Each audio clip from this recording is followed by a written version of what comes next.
This episode is brought to you by eLiquid. For 20% off your first purchase, visit eliquid.com/madcast30 and use promo code madcast30 during checkout.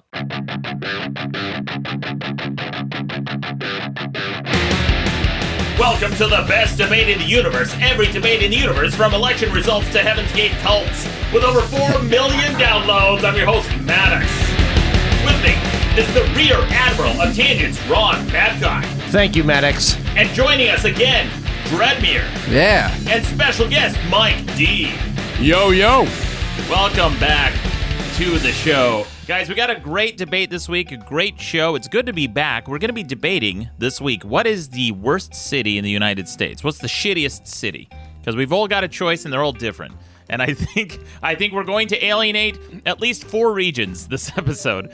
But first, I want to introduce our guests this week. We got the moderator in training. Yeah. I believe you're a deputy moderator. I think I deputized you, Dreadmere. Yeah, some kind of moderator variation. Sure. A variation of a moderator. Yeah. Dreadmere, welcome back to the show, Dreadmere, and Mike D. Mike D, welcome back to the show. Thank you. It's been a while. Favorite. Yeah, one of the best. I always mention this. One of the best episodes we ever recorded was episode 34, which was your debut. Whether or not it's okay to punch a Nazi, which was just a fascinating episode. It was a great way to get deflowered on your show. Well, absolutely. Yes. We love to do that. And I should also mention that Dreadmere, a couple weeks ago when you were on the podcast, you got lit up in the voicemail. Well, I mean, they may have said some things, whether or not they're accurate. I'll decide. But lit up, Mike D. I've never seen anyone's ass get. Why? What happened? Oh, let's hear it. He's an obnoxious guy. I can see why. I tell him. I remind him all the time. I text him sometimes. I wake up 3 a.m. and get reminded. I was like, I gotta text Dreadmere, let me know. Yeah, I have that about me. It's just everything about me is just punchable. I guess. Very punchable. Very punchable. My ringtone now is actually one of the voicemails that lit you up. Okay. And he listens to the whole thing every time he gets a text. Yeah. So we debated whether or not social media is making us depressed. Mm-hmm. And Dreadmere, what was your position? I'm not going to speak for you. What was your position? No. Okay.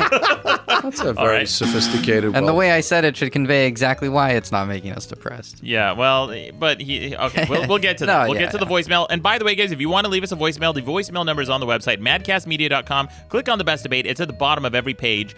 We really do love the voicemail. So if you've never called and you've always wanted to leave a voicemail, just do it, because we listen to all of them and we love it. We actually do listen to all of them, and a lot of times, even the ones I don't play on the episodes, I play for everyone who comes to the studio after the show. My favorites are the ones where people fuck up. Oh, yeah, it's they're great. by far my favorite ones. And then they call back and fuck up again. Right. It's the best. And I rarely play the correction. Well, guys, we should get to the debate. We've got some holiday schedules coming up, too. I don't know. I haven't announced those yet, but, as it gets a little bit closer to the holidays, because in the United States, we've got Thanksgiving. This will be probably coming out Thanksgiving week, actually. Yeah. By the time you guys hear this, it'll be Thanksgiving week. Enjoy this episode on your way home to see the families for the holidays. Can't believe it's almost. I just realized, today, I was like, oh my God, Thanksgiving is next week. Do you cook anything? Ron, you're a very DIY guy. Do you cook anything? Well, this week, this Thanksgiving, I'm going to pull what I did last time. This Babcock is going to spatchcock. Okay. I'm going to be spatchcocking is when you cut the spine out of the bird and lay it flat, resulting in an evenly crisp bird, so you don't overdry the. I think you can overdry the legs when you have to cook the breast meat. So you cut out the spine, you lay it flat, and you put all your carrots and onions. It's nowhere near as sexy as what it sounds, right? Sounds I also fuck the turkey. Okay, right. Yeah. Okay, that So makes that's the sense. glaze. There we go. Okay. Whoops. I guess You know what? I Greatest thing about I it. don't believe you anymore. I don't believe that's an accident. I was going for this. It's happened way too many fucking times. Turkey queef. I gotta. Yeah. I don't If you do decide to spatchcock the bird, here's the best thing about it is instead of taking 4 hours to cook a turkey, it takes an hour. Really? Such a that shorter makes cooking sense, time. because you no longer have to do the low heat because it's going to be. It's all evenly distributed. flat. So Yeah. and I tell you, it's way more evenly crisp. It is, the presentation is It's because you cut it up and you put it out on a platter. But like, Google it, man. It made Thanksgiving so much fucking easier. I imagine. And come as a glazing is a really beautiful thing. Yeah, when he pulls out. Well, of it's course. salty. Yeah. It's salty. It's very crispy. How come at the beginning of your shows I always want to throw up? Why can't we just get into something that? That's what we do here, Dreadmere. But I imagine it looks like the leather face of turkeys, right? It can't be very appealing. Like no one wants like a scroll of turkey. Let me unfurl the turkey.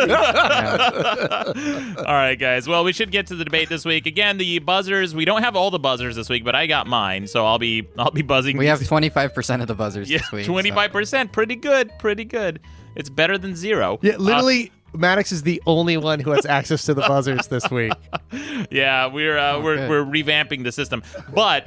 We should talk about the debate this week, which is, what's the worst city in the United States? We've all got our choices. This is going to be great. And by the way, I'll be reading some of the super chats and some of the comments from the chat room all throughout. One person did say that sounds amazing, Ron, your turkey. Pie Sniper in the chat room says that sounds amazing. Well, he's right, man. He says that he wants to have solid. He wants to have Thanksgiving in the Babcock house. Now, is it really called what is it called?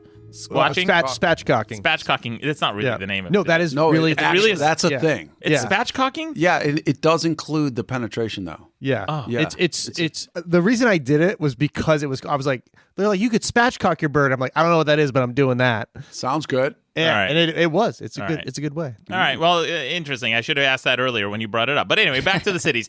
Mike D, as our return guest this week, I'm going to give you a first stab at the debate. What's your choice? What's the worst city in the United States? All right. Well, I was going to say something pretty obvious, and it feels like it's kicking, something while it's down, and that's Detroit, right? I mean, it's that's just too easy, okay? And you got to have some pity over there, right? Even though it is a complete fucking shithole.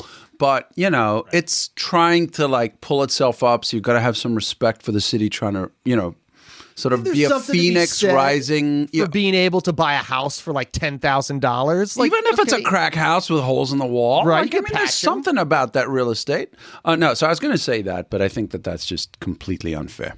So instead, I'm going to go to the other end and go to the snootiest, most self-important, obnoxious, judgmental city in the country.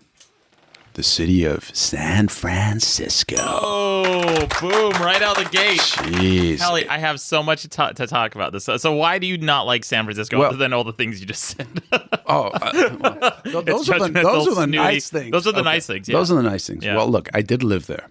Okay. I did live there for a while. So we're talking from a position of experience. Okay, so, look, excellent. By the way, Which doesn't matter. Let me take this position. Number one, it's an amazing city to visit. I got to give it credit for the tourist value, beautiful sights. It's an incredibly beautiful place. If you sort of turn a blind eye at certain things like the Tenderloin and Market Street and things like that, but it is a beautiful, beautiful place to visit. If you live there, I think you're faced with a barrage of just judgmentalism against where you came from. It's a very closed-off town. People have their little cliques. They're super. Which one was Correct. that? Yeah, okay, just gave you a ding. All right. Well, let me put it this way. I lived in a town called L.A., Los Angeles. Okay. Once upon a time. That's what that stands for. Yeah. Fuck, I never knew that. So I remember moving up there and moving up from LA to San Francisco. And in all my initial interactions there where I was meeting new people, they're like, oh my God, you seem like an intelligent guy, well-read, worldly. Like, you must be so relieved to have escaped that hellhole where there's no culture, no education, no gastronomy, none of this stuff. There and I was it like, oh my God, actually, it's a bloody nice town. It's incredibly creative and entrepreneurial, and people are chill. But the whole sort of tonality of my welcome to San Francisco was, oh, you're one of us now. You no longer have to put up with that mediocrity. And my entire experience in that town was absolutely looking down on the rest of the country. Yep. And, it's sort of like that thing of thou dost protesteth a little too much. Yes. You know what I mean? They lay it on a little too thick to where they, I got onto all these groups and they would email each other and Facebook each other. Aren't we the greatest town in the world? Aren't we great? Yeah. Isn't everything amazing? And you're like, yeah, because it rains 300 days a year and everybody here's ugly and fat and wears sandals and cold and misty. And it's just disgusting and there's needles and it's the biggest shit per square mile index in the world. You can't walk anywhere. It's fucking awful. Yeah. But they keep telling themselves that they're so special and erudite. Yeah. It's really kind of sickening. And if they just kept quiet about that stuff, I'd sort of look the other way. But the fact that they try to rub your nose into the fact that you've arrived in the sort of, Garden of Eden, finally you've arrived, just makes me very pissed at that whole town. Bravo, Mike. Nope, not bravo. Yes, I need a I buzzer. said bravo already. It's too Well, late. that's wrong, You but can't bro. retract it. Your mouth is full of food. You got meat in your mouth. Yeah, just bad You're time. wrong. You got You're- meat mouth, I'm just man. wrong. What are you trying to Okay. say? Yeah. You're 100% wrong. Okay. Okay. Well, before we get to the objection, I want to weigh in on this because then you can shit on both of us. Oh, Because right. Mike D touched on something. I'm so glad you did, Mike, because I went to San Francisco a while ago, and it feels like this is the weirdest thing because San Francisco has this real beef with every other city, but especially LA. And they have It's crazy. It's Yeah. like it is this beef that I didn't even know existed. exactly. It's so bad. The saddest thing. It's so You're bad. like, we fuck LA. You're like, oh my god, and everyone from LA is like, well, San Francisco. Pied Sniper agrees with me. You know what? You know what the other thing is? Listen, walk into an average bar in San Francisco. Yeah. I mean, it is sad. It is sad. Literally, everybody is like a 3. Everybody, guys, girls, everybody's a 3. Yeah. Nobody's seen a razor. Nobody wears closed-toed shoes. It's just and everybody's single. Nobody can find love. The whole town closes at 12:30 a.m. It's just sad. It's a sad pile of shit. Literally a sad pile of shit. And very expensive for what it is. San Francisco is like the Renaissance Fair. Really fun to visit. Just don't want to live there. 100%. Yes. Fair enough. Yeah, that's accurate. So I will say this though, Ron and Mike. When I went there, this beef they had with Los Angeles was the saddest thing because nobody in LA knows about it. Imagine if somebody devoted their lives to trying to prove they're shitting better on than you, you. and you don't even acknowledge it. I mean, that's no the one thing. cares. It's like LA. It's like San Francisco. Who? Yeah. Yeah, it's like yeah. LA kind of has a rivalry with New York, the other big city in the United States. But that's about it. People in New York come and they kind of shit talk about LA, and people from LA shit talk about New York. But no one thinks about San Francisco. Yeah, it doesn't exist. Not a thing. It doesn't exist. All right, Dreadmere, you were objecting. Yeah. Now you want to shit on all of us Viciously. What's your objection? There's a lot of Pokestops in San Francisco. Okay. It's the best place to catch Pokemon I'll give you- on Pokemon Go. Jesus. Wow. I mean, It's, he got a point. Dude, you're digging very deep to And redeem San Francisco. I like I've only visited Best place to get your Charizards. I don't even Charizard. know what the fuck Pokemon. Charizard. Yeah. Charizard. People Charizard. in my work, they talk about Pokemon in my office, and I'm like, it's difficult for me to express how little of a shit I give about this. That's- I have That's no pretty close. idea. It's so 2016. Come on, man. That's But it's cool again because Detective Pikachu. Yeah, right? Detective Pikachu's coming out. Did you see the trailer for Detective Pikachu? I must admit I didn't. I'm so I embarrassed. wrote what may be one of my all-time top 10 nerdiest tweets the other day. I was thinking about, so it's one of those gimmicks, those devices where when the Pokemon talks to the guy who can hear him, he can hear human words, but then everyone else just hears Pikachu, right? Pika. So I was thinking about the phonemes of your mouth. So he was saying to the kid, he's like, they can't understand me, kid. And so, but they hear Pika. I'm like, well, the mouth movements of Pika and the words they, don't match up. So they can't possibly how much disbelief do you want me to suspend here? And someone commented, goes, next thing you're gonna say that the Pikachus look like they're CGI or something. Yeah. That was stupid. cynic. Well, whatever. Tweet. All right, what are you gonna say? What's Drew? your city? My city? That you Or do you want to defend San Francisco more? San Francisco is great. They have But good ramen. Ron wants to corner me here by saying, "Oh, well, if you've only visited it, that's why you're going to say it's great." I haven't lived there, but I visited it. It was fun. They had they had those fries with a bunch of stuff on them. like every other city in America? Right. Okay. Okay. I had them let's there, export so the it was idea San for fries. Francisco, and it was good. And also, there's it's all right. Look, man, that was the craziest shit I'd ever been to. I was dating a chick who was really into the punk scene. Yeah, me too. Same chick. This is my story. Oh shit! Oh shit!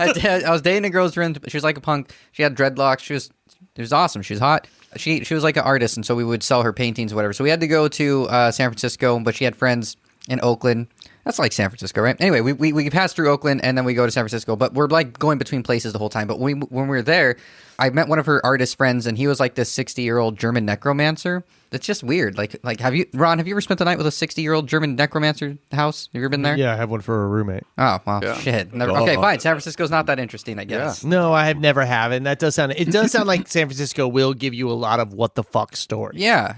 Orgies? As a visitor. But I do agree with you that there is a built-in hypocrisy that San Francisco has its head so far up its own ass.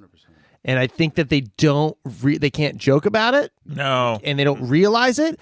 And the fact that they shit on LA is just like... It's hilarious. But it's a common thing that people just shit on LA. People I've never met before, I will say, like, I'll be at a party and I'll be like, where are you from? I'm like, oh, I live in LA. And they're like, oh, shit. Like, how can you... Dude, like, how can you fucking live there? Like, it's full of dragons. And I'm like, it's a nice fucking city, man. Like, great. Yeah. I don't, like, it's so rude just to be, for someone to say where they're from and be like, hey, that's a piece of shit. 10% of the United States lives here. So, like, yeah, something about the city's drawing people here. Sorry. Aren't we saying that about San Francisco, though? Someone's from there and we're saying that's a piece of shit. Well, I mean, yeah, but that's the purposes of the podcast. I would never say that to their face. I'll tell you. I mean, it's... there's rivalries and there's fake rivalries, right? Yeah. I mean, they sort of say like, Canada and the U.S. All right, Canada's got 10% of the population of the U.S. Canada thinks about the U.S. The U.S. does not think about Canada. No. Like, let's be honest. It's sort of the same thing, except they're not as obnoxious, right? I don't find the grounds. When I think about sort of, what do I think about when I imagine or personify San Francisco? And I think about Caltrain that I used to take from King and Fourth down to Palo Alto every day where I was working. And it was like sort of a skinny, pale guy with 3 days of stubble, pushing his bike onto the train with like this like scarf made of hemp, like looking just super sad. And it's like dripping with wet whatever, and this is what I'm sitting next to for an hour. And then I think, what do I think about LA? I think about like a beautiful woman jogging with her little dog behind her, running up Runyon Canyon in the sunshine. And I'm like, sad person, happy person. Happy person doesn't give a shit about the sad person, and sad person who keeps telling themselves that they're better than the happy person. Yeah, that's what they have to do. It's such a disconnect. Winners don't talk about how much they're winning. Like, they don't talk about oh man, they don't have to remind people that they're winners because they are. That's a good point. Yeah, I don't know. All right, Dreadmere, what's your city? What's your city here? Beavertown.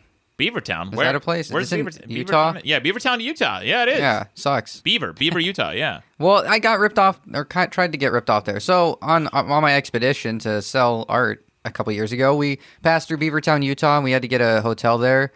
And I don't know, it's weird because it's like a city that's a joke. Like they have a bunch of stores that are like, get a shirt that says "I love Beaver." I came to Beaver. It's like literally a novelty T-shirt of a town, which is kind of funny, I guess. But it's like you live there. Like I couldn't imagine. It's a weird thing to hang your hat on. Yeah, and then I don't know. My girlfriend at the time thought it was super funny and kept wanting to take pictures of me in front of stuff that said "I love Beaver" and send it to my aunt and stuff. And then get it? This just sounds exhausting. And then it was my smile was always a tired smile. But then we parked. Is it a vertical smile?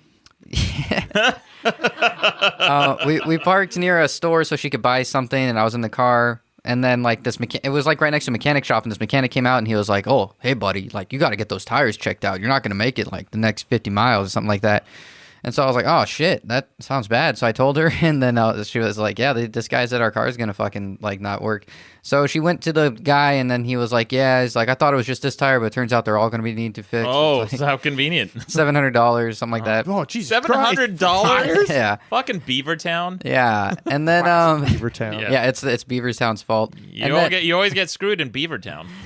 And then she called her mechanic friend and sent him pictures of the tires or whatever, and he was like, "Yeah, they're fine." He's like, don't listen to him. So then we kept driving, and it was fine. But yeah, I guess I didn't like that too much. Okay, yeah, Beavertown sucks dick. We got some super chats here. We got one from Jimmy Pie. We were talking about Canada a second ago. He goes, "You all just need to move to Canada. America's hat is where it's at." for $5. For $5. That's such an adorable. That's actually well worth $5. Yeah, and then we got another one from Eric Harris for $2. It says, "Guys, it's midnight. Go to bed." So we are recording this at a different hour than we normally do. We And usually a record different time zone. different time so zone, it's different not day. midnight here. Yeah, it's not midnight here. No, it's not. But anyway, okay, so we got Beavertown, we got San Francisco. Ron, what do you got for us? New York City. Oh, Fucking Jeez. most overrated, dirty piece of shit town. Listen, let me get all right out of the bat. New York is a great city. The problem is that New Yorkers live there. Okay, like here's the problem with New York. Every time you're outside of New York, New Yorkers are telling you how great fucking New York is. Yeah, they are. So you think that when you get to New York, you're like, oh my God, everybody must be super stoked to be here right now. And everybody, have you ever seen anybody on the subway in New York? Yeah. Shit's They're not fucking going angry. according to plan. No. They're all fucking angry. That's right. And that is the definition of not a good city. If everyone in your city is angry all the fucking time, Yes. you're just trying to convince yourself. What you're in is you're in a relationship with a bad girlfriend. Yep. And you're just convincing yourself, like, oh no, she's cool. She's Bingo. fucking. You get sushi at 4 a.m. She's cool. Like, I'm so fucking sick of people trying to force down my throat how New York is such a cool fucking town. Yeah. It's one of the most expensive places to live. Right. It smells like urine Yeah. everywhere. Everywhere. Oh, except for the places that smells like garbage. You forgot about that. Oh, that's right. The garbage smell. That is true. Can you There's really always get someone sushi? shitting. I've stepped over human feces. Yes. I know it was Wait, human. now you're talking about San Francisco again. Come on. Well, to be fair, and LA. Listen, Hey, come on.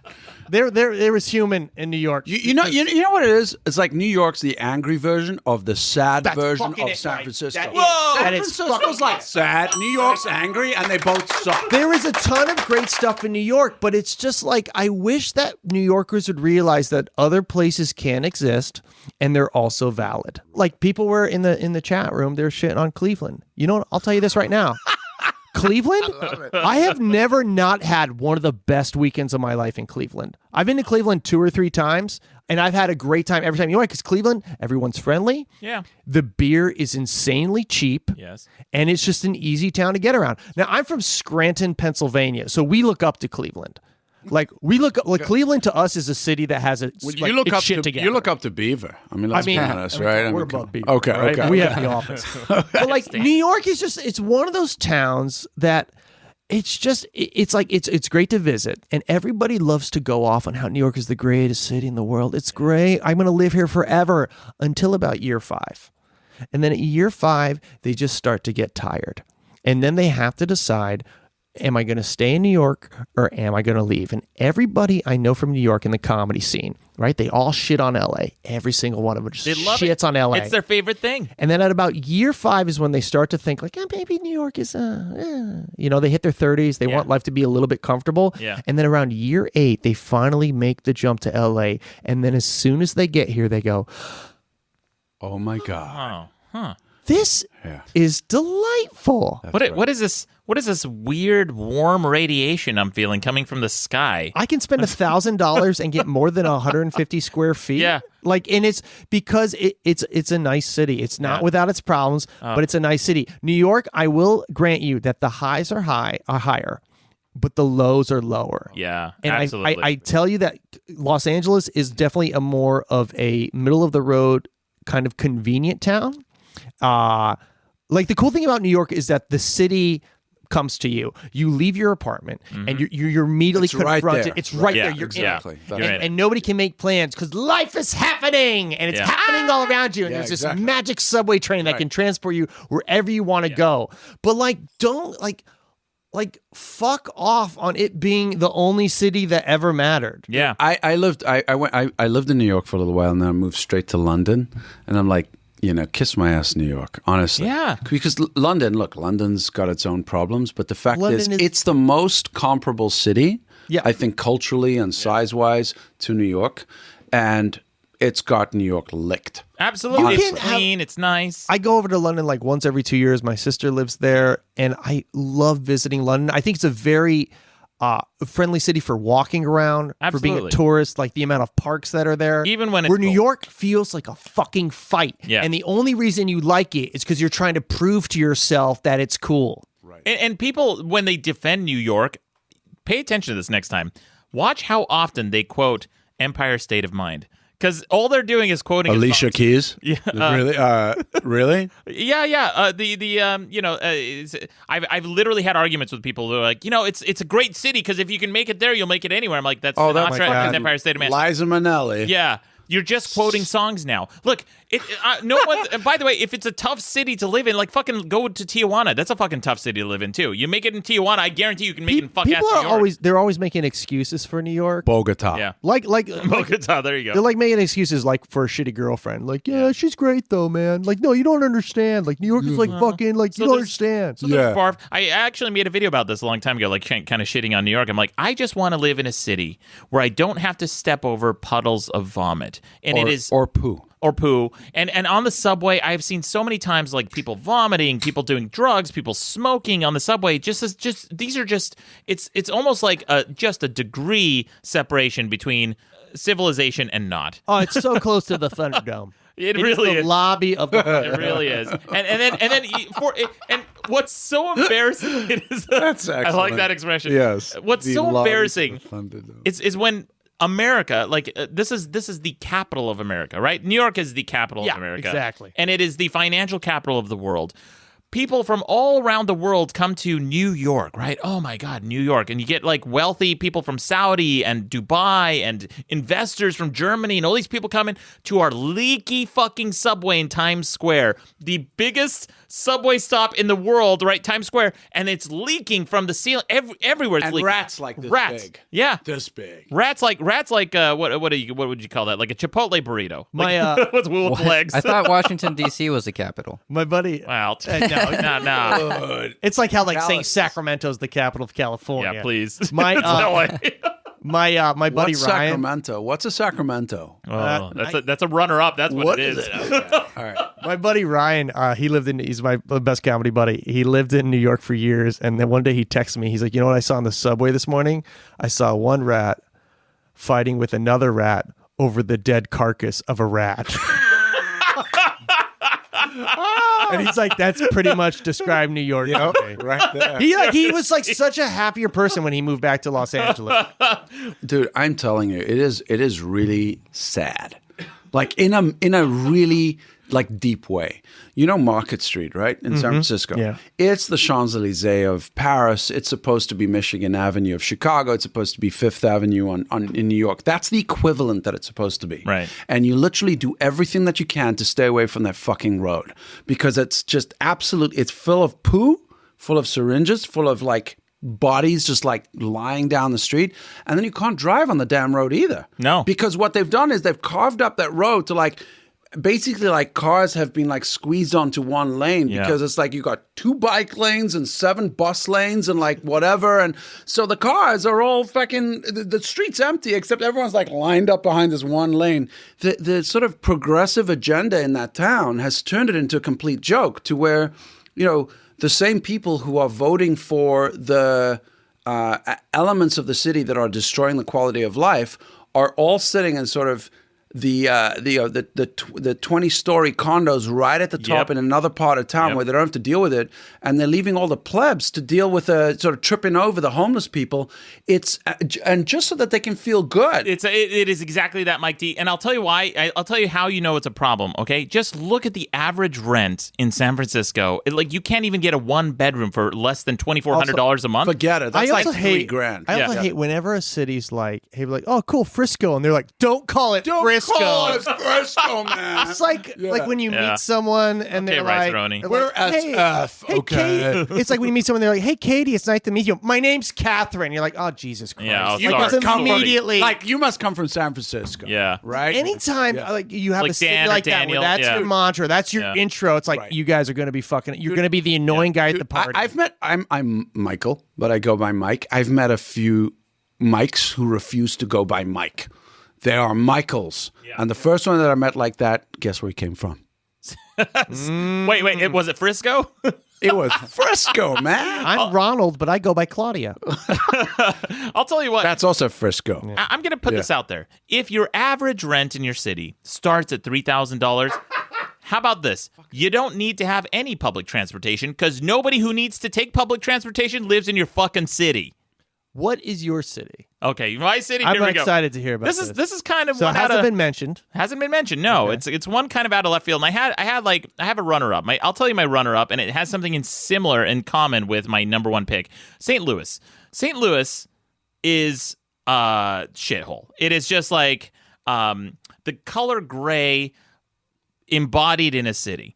But that's not my number one choice, and I'll tell you why. You know what? You know the thing about St. Louis is Anheuser-Busch. there's a little bit of Scranton in St. Louis because its best years are behind.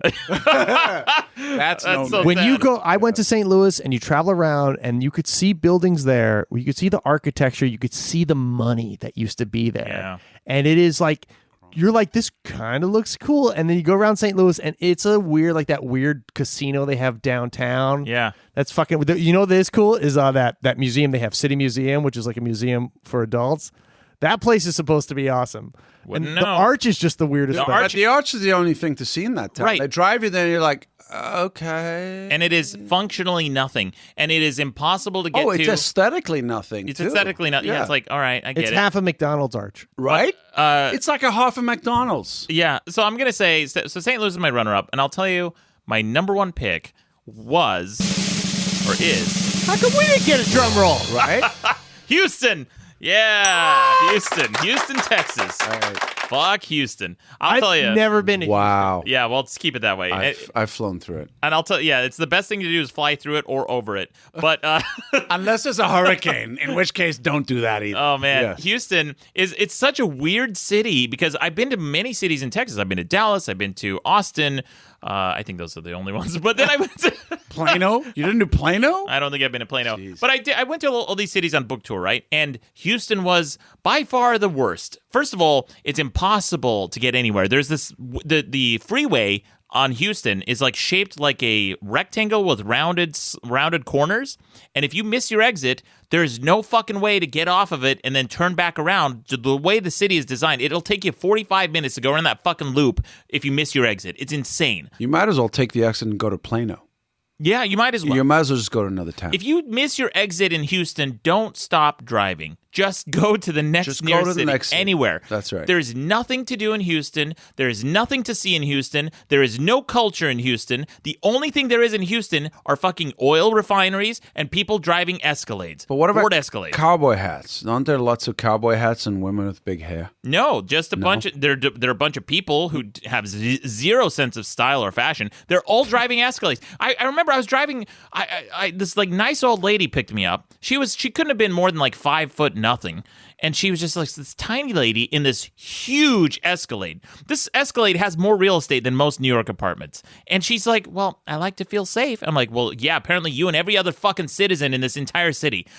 All there is in Houston, besides oil refineries, is business parks. And if you've ever been trapped in a business park, it's the fucking worst. If you get there after 8 p.m., there is nothing open, nothing to eat. It fucking sucks. I feel like I've never been to Houston, but I feel like Houston is if Costco built a city. Yes, it's if Costco built a city, except there's nothing in it.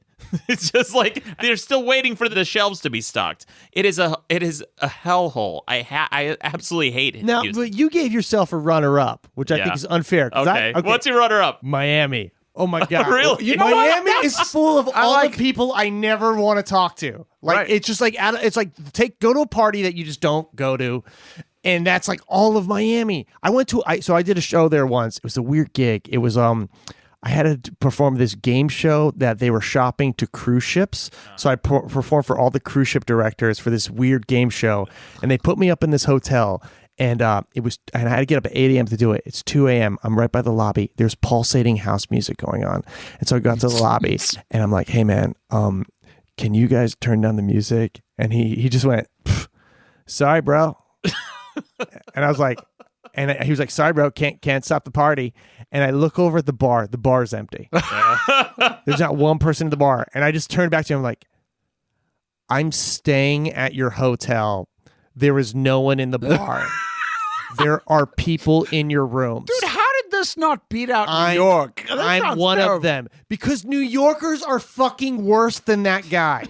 You know what? The average New Yorker. I agree with you. Okay, yeah. It's true. It's true. That sounds pretty sick, Dude, I don't know what to tell you. And plus, all the best rappers come out of Florida. Like all the coolest rappers come from Miami and then like Florida. So the weirdest shit comes out of that state, and most of it's Holy like, shit. I mean, it's pretty twisted. It is a twisted place. I'll tell you, I didn't get to the Although, comparison. wait. Yeah, Sorry. If you go out to the peninsula there, Miami Beach, that's pretty Oh, fucking... the that is Panhandle? That's no, Miami Beach. Like, you go to the little strip out there, that's pretty nice. Let me ask you It's this. nice. Let me ask you guys this. You guys are shitting an awful lot on Miami and Florida. How come so many hot chicks come out of Florida? There's like every hot chick who comes to LA, they're like, I'm like, oh, where'd you move from? They're like, oh, I just got here from Florida. I'm like, of course you did. Because that's like the factory of hot chicks. And they all just moved to, we get the hottest ones, the ones who... The ones who made it out. The ones who made it out, yeah. But they're all coming from Florida. Explain that, Ron. I don't know. I disagree. I don't think I've met many women from Florida in LA. I've met a lot of women from Scottsdale, Arizona, which I feel like is the AAA training ground for Los Angeles. I've met a lot of hot chicks from Tucson for some reason. Tucson, Arizona seems to be another export. May I flip the script? Yes. And we're all shitting on cities. Is there a city that you would say is one of the best cities in the U.S.? Honestly, Yes. I'll tell you, I've lived in a lot of cities and a lot of countries. It's this one. Hey. And Damn. it sounds so boring and so cliched, Yeah. but for all the reasons that you stated when you were comparing New York to LA, it is middle of the road, but in a non-boring way. There are beautiful people. There are creative people. There are entrepreneurial people. There's a lot of like venture capital and interesting shit being created in this town. There's a revival of culture. There is just the right mix of like, gastronomy, culinary stuff going on, like amazing restaurants and like, theaters and it just interesting creative stuff. The beach culture is incredible. I think when people arrive here, I think LA has this secret of being understated and super humble. Nobody talks about in LA. I've never heard of anybody in LA saying, "Man, this town rocks." Nobody says that. You just live it, you experience it, and you love life on a daily basis. But you don't have to keep like telling yourself about it. And I feel that understatement about the quality of life here, while being able to see the most beautiful people in the world at the best clubs on the planet, in the finest restaurants in the world, at the best beaches in the world, is right here, and it's nobody speaks about it, and that's the sort of hidden secret. If you read articles about people that are transplants into LA from other towns, they, like you were saying, they're sort of like they're surprised by what was previously shat on about being the center of like air pollution and traffic. That's all that LA is. Oh, and shallowness. Apparently, everybody's shallow. Mm-hmm. But actually, when you get into here, you're like, oh my God, I could actually see this as a town for life. Right. And I've lived in a bunch of places. This town just makes me feel amazing. I'm so sort of enthralled to be here on a daily basis. So, vote 1 for LA. Okay, vote 1 for LA. That's good. That's a positive note. I will say this though before I get to Maddox, your response. I will say this before we get to my like some of the cities I like. I do want to draw one comparison between St. Louis and Houston. A long time ago, I got an email from some dude who made like $40 million overnight, and he created some like DVD software that went gangbusters. And he was like, "Hey, Maddox, I want you to write for our company newsletter." I'm like, "All right." He goes, "Do you want to come out to St. Louis and check out my company?" I'm like, "Sure. Yeah, that sounds cool." And he's just like, throwing cash, and he's like flying me out there. I'm like, "Great, this sounds cool." I go out to his company, and I'm waiting, and everything's gray. And people are like, "Oh, he's coming in on his chopper." I'm like, "Oh, cool. There's got to be some motorcycle. I can't wait to see this." And then I go outside waiting for this chopper, and it's a helicopter, of course. But it's actually a Harley Davidson helicopter. It's a Harley Davidson helicopter. So he lands, and it's like a big entrance. He wasn't flying it. He had a pilot, but it was still a cool entrance, right? So he gets out and goes, "Maddox, very nice to meet you." I'm like, "All right, do you want to go on a spin on my chopper?" I'm like, "Yeah, that sounds good." So we hop in this thing, and he gives me an air tour of St. Louis, and it looked even a little bit sadder than the air, because you can see not just how run down and dilapidated usually people's houses are from the front, but from the top. And we went, and there was just like all these like open pits of just like, and it was like filled with water because it was winter and everything was gray. But it was a very fun time. I really enjoyed my trip there with this like multi-millionaire who just like flew me around the city, and they showed me a really good time. But man, I felt bad for the people of St. Louis because I was like, they said, "What do you want to eat?" I said, "Well, what's good here? What's the local cuisine?" They're like, "Oh, have you ever tried St. Louis style pizza?" I'm like, "Nope, didn't know that was a thing." Guess what? It's not. Love It's that. just like St. some Louis. shitty little like pizza joint, and it was just it was like pizza, but it's square. I'm like, yeah, that's St. Louis style. I'm like, I get square pizza everywhere, man. Like fucking Domino's. Like Pizza Hut has square pizza. I don't like Anyway. square pizza. Yeah. Square pizza's a bad idea. Yeah, That's square so pizza. sad. Is that really? Is that a true story? True story, absolutely true. Someone's like boasted about St. Louis. St. Louis's pizza. Yeah, and I felt so sad for them too. I'm like, this is all they have. This is all they got. St. Louis style pizza. Wow. Yeah. Well, I'll tell you what. I'll tell you what really goes good with pizza is vaping. Guys, today's episode is brought to you by eLiquid. The code is Madcast30, guys. Madcast Media listeners get 20% off your first purchase from eliquid.com/Madcast30. I really want to say thank you to eLiquid for sponsoring the show. This is a fantastic sponsor. I love the website, and I was saying a couple episodes ago when we had eLiquid as a sponsor that I had a friend come out from Florida, hot friend, by the way. Yeah, I don't know what it is. It's Florida's a hot person factory. He was very well built. So she says to me, just unprompted, she goes, I really like eLiquid. I'm like, are you listening to my podcast? What's going on here? She goes, no, I didn't even know you had one. She just just unprompted, just like, yeah, I like eLiquid. That's where I get all my vape supplies. I'm like, well, how about that? I wish you were on the podcast. But guys, seriously, check out eliquid.com. We talked about this. They have over 44,000 items. Ooh, that's a lot of items. It's a lot, but not too much. It's just right Just about right. If it was any more than that, I'd be like, that's too many. That's too much. I bought the Big Baby Beast, the starter kit on eLiquid, and I also got some of the strawberry. I forget, it's like some strawberry flavor, but I've been using this thing. It's so much fun. I found a neat You're trick almost with it. done. Yeah, I'm almost done with It's it. getting kind of low. Well, I got some more liquid, and if not, by the way, guys, they have. Dude, that looks just like the right size. Yeah, it's just the right size. You can put this thing in your suit coat. You could put it where?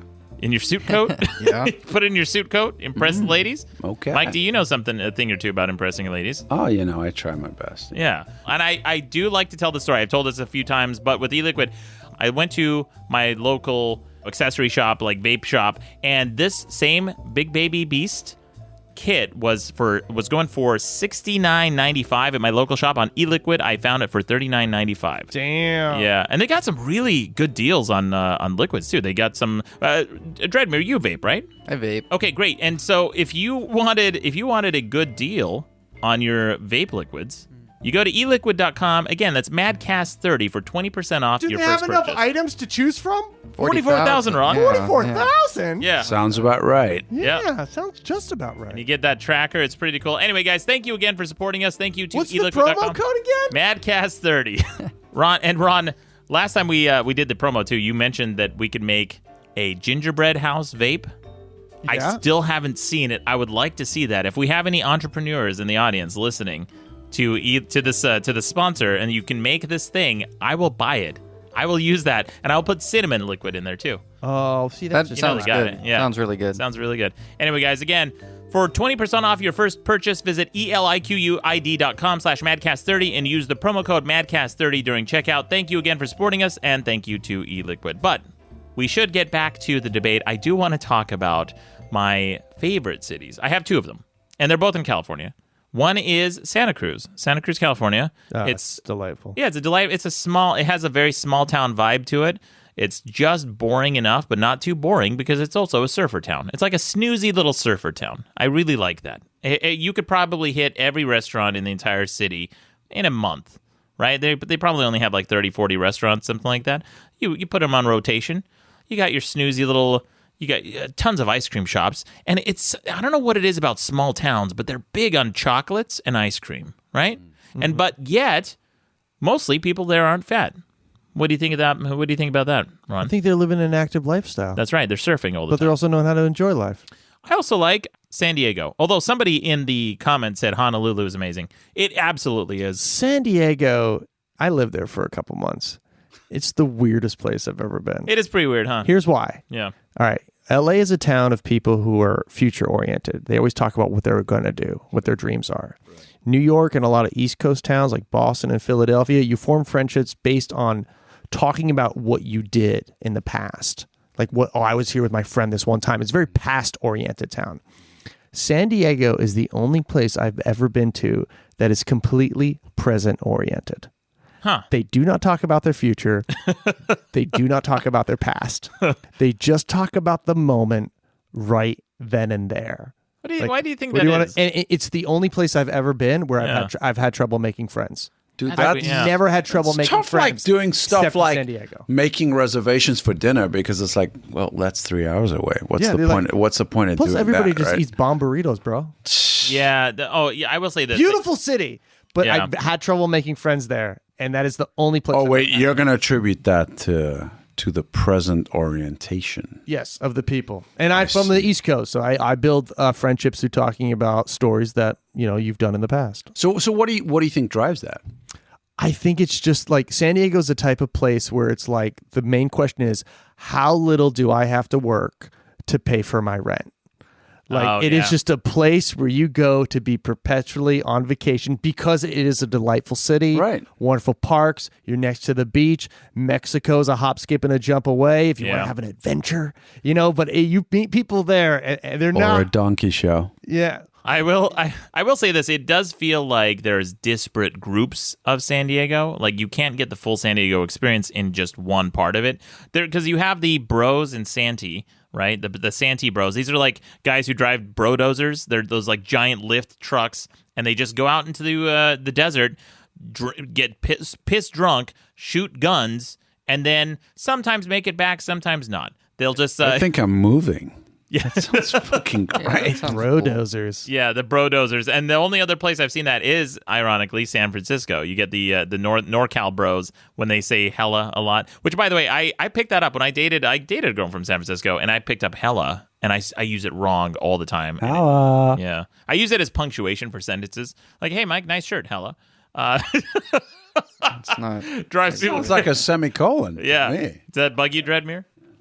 Yeah, it does. Yeah. It's not how you use it. but like San Francisco is like big punk scene. I don't know what it is, but I mean, it's right next to Oakland, and Oakland has a big punk scene. is that what it is? Yeah. So I got into hardcore when I went up to San Francisco a lot, and hardcore is the dumbest, dopiest music, but I love it. And I looked up, don't ever do this. If you like a band, don't look up their fans. Because you will be so disappointed. You'll see like these other people who like the music that you like, and you will feel bad about yourself because you're like, oh shit, man. I used to listen to ska. So yeah.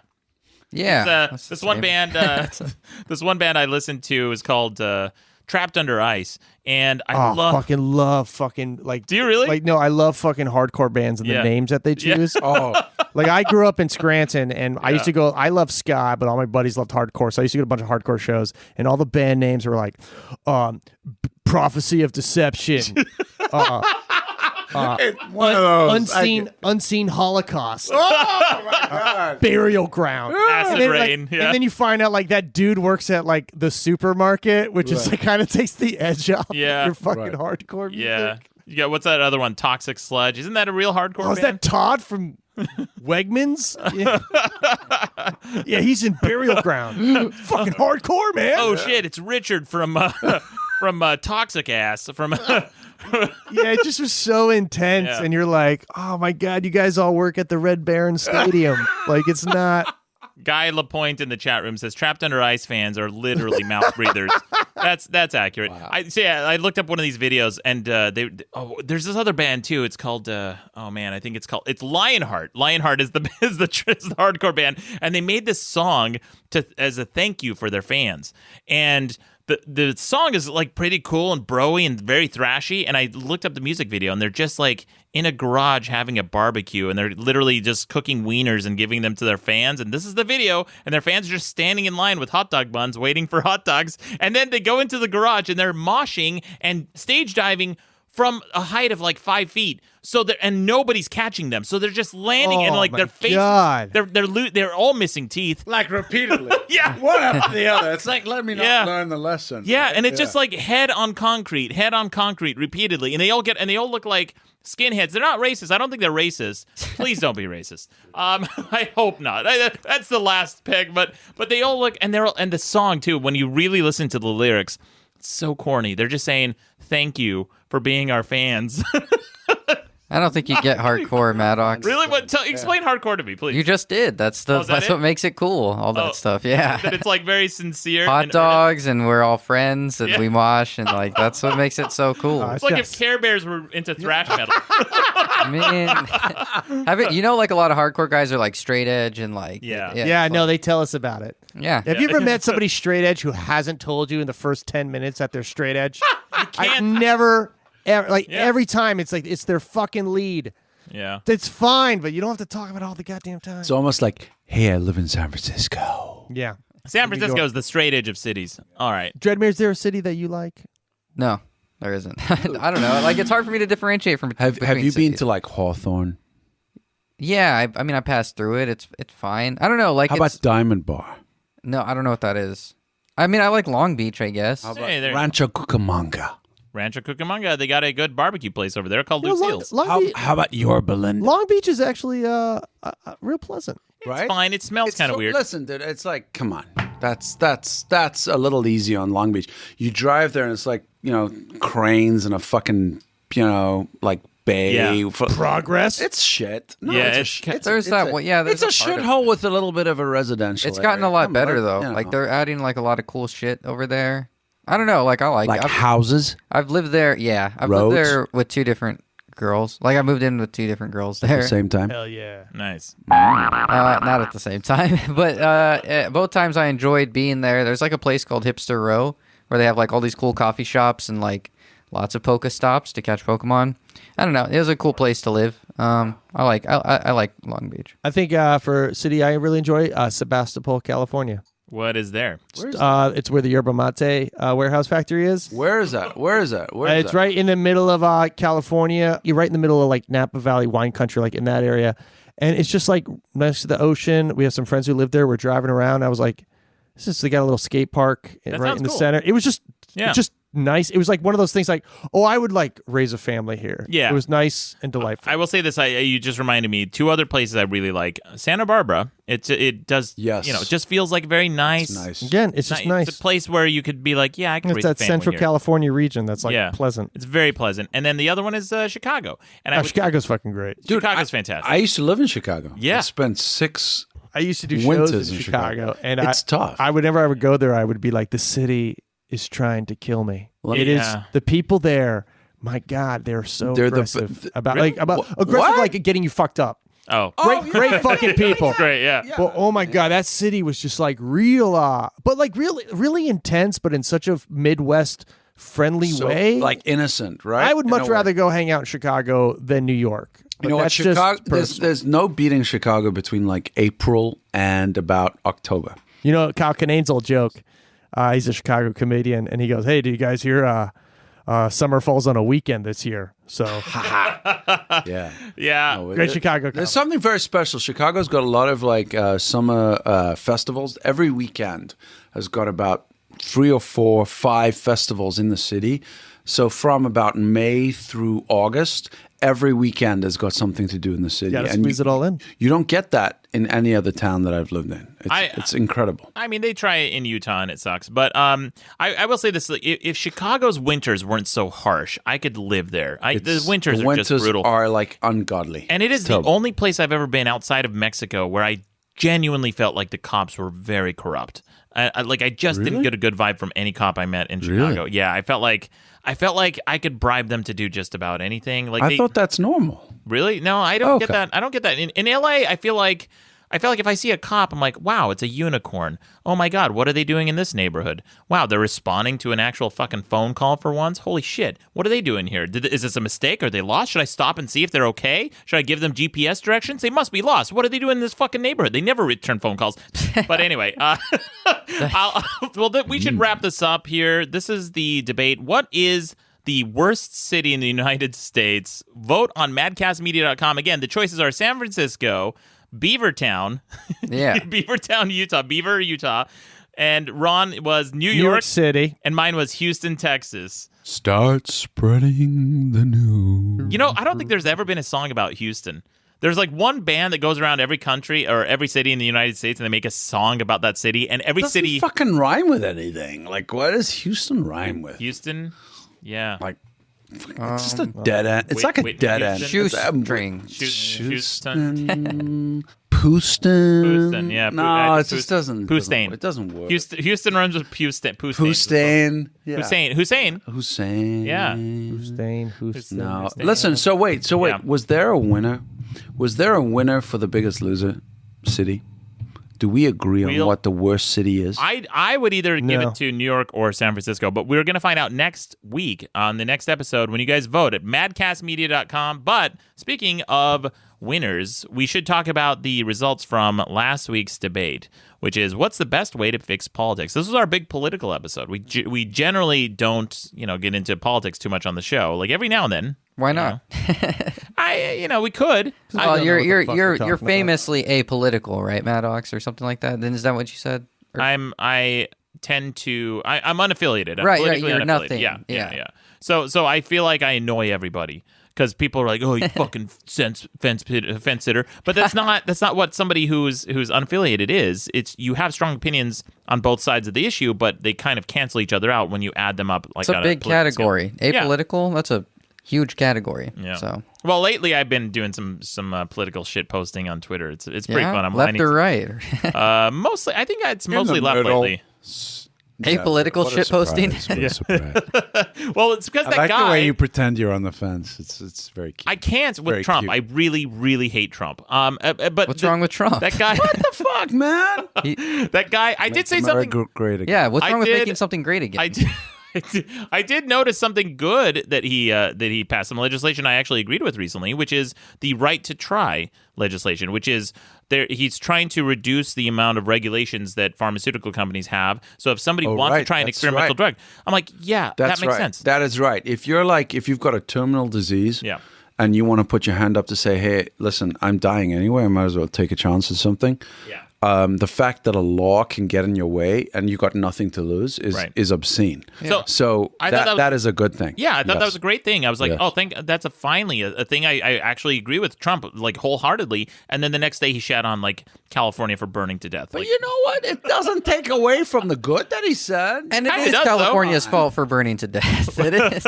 It is. He kind of had a point. We didn't, We have we didn't wildfires. we didn't do the raking well enough. We didn't rake away the leaves, and that was the problem. Let's be honest. Well, we had some suggestions on how to fix our politics last episode, and the choices were getting rid of political labels, no early poll results. Getting rid of political labels was my choice, and then getting rid of poll results was Ron's. No early poll results. No early poll results. Wait till they right? close. And then we also had ranked voting, also Ron's, and then Kirk Wilcox had changing the culture. Yeah, his was a real deep, kind of massive shift. It was a big one, yeah. Did he shout that opinion, perhaps? Kirk Wilcox. Yeah. No, he was very reasonable. Actually, people really liked that episode. I thought we'd piss everyone off, but people really liked the debate that we had. Well, who won? I love Well, that guy. He Who's won. the fucking Kirk winner? won. Who's the fucking loser? Well, the dead last came in no early poll results, Oh, Ron. for fuck's sake, man! It's the easiest one to do. Yeah. Well, I don't think so. And then changing culture, haha, Kirk. Then ranked voting, Oh, so great. and then number one, the best way to fix our politics is get rid of political labels. You're welcome. apolitical. Yeah. Oh, it doesn't mean you're apolitical. You know what? I got a shit ton of does that voicemails. even mean? I'll tell you what it means because we got a shit ton of voicemails about this too. But guys, before we move on, we should get to the Babcock tip. Ron, what do you got for us this week? All right. Last couple tips have been financial in nature. All right. Remember the first tip was Right. track your spending. And this is part 3, right? This is part 3 of a 5-part Fantastic. I series. love this, yeah. So then first part, remember, track your spending because it's been shown that if you measure something, you care about it. Right. All right. Next thing was start up an emergency fund. And I suggested the tip was to put it in an online savings account because you get a better APY, annual percentage yield. All right. Now, the third tip is basically just this. Your money can work harder than you. This is something that I wish somebody told me when I graduated from college. Your money can work harder than you.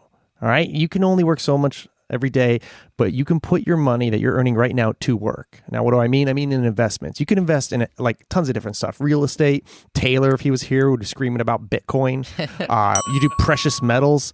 I say that one of the best ways to accumulate wealth in our society right now is the stock market. Now, a lot of people are afraid to invest in the stock market because they say it's risky. I say, no, it's not risky. It's volatile. It's crazy volatile, but it's not risky. If you take a look at over time, the stock market, decade after decade, has always gone up. Well, so can you explain what volatility is for somebody who doesn't know anything about the stock market? Volatility means it goes up and it goes down like crazy. Okay. Now, so yes. So it's unpredictable, essentially. Exactly. It's Right. the definition of unpredictable. Right. And so a lot of times in investing, you should only invest in what you know. So like, what do you invest in if you don't know anything about the stock market? Like, what's the basic bitch investment? Something where like, because I don't know how to pick stocks. I don't pick stocks. I don't invest in one single company. I invest in all the companies. The S&P 500, is that what that is? Yeah, the S&P 500 is exactly what it is. So what you do is you want to look at a broad-based, low-cost index fund. Dreadmere just said the S&P 500. I invest in there's lots of different services you can invest with. You could go through Vanguard, which is what I do. You could go through Betterment. You could go through Fidelity. There's tons of them out there. And they're all going to try and sell you mutual funds. And they're going to try and sell you a manager who picks mutual funds for you because you're going to beat the stock market. And they're going to charge you a fee to do that. And whether or not they make you money, they still get their money. My point is, don't go through an active manager. Do this shit yourself. Just invest in an index fund. An index fund is just simply a fund that tracks the entire stock market. You can do an S&P 500 index fund, which tracks the top 500 companies on the stock market, or you can do what I do, which is the Vanguard Total Stock Market Index Fund, which tracks every single publicly traded company in the United States. That's 3,800 companies, and you just get the average return. So if the stock market got 7% that year, you would get 7%. The nice thing about this is that you can do it yourself. The fees are so fucking small for the fund that I'm in, Vanguard Total Stock Money Index Fund. It's 0.04%. It's like, wow. It's nothing. Yeah. And you can do this yourself. But because that's something I read a while back too, that if you are trying to do the trading yourself, those fees, those it's selling insane. fees, it adds up. And you're not going to beat the stock market. No. So, but the thing is when you invest, I just want to, first of all, do your due diligence. But I want you to start looking at index funds. I'm going to give you 2 resources right now to look at so you can learn more about it, because it's really hard to talk about this in just like a minute or two.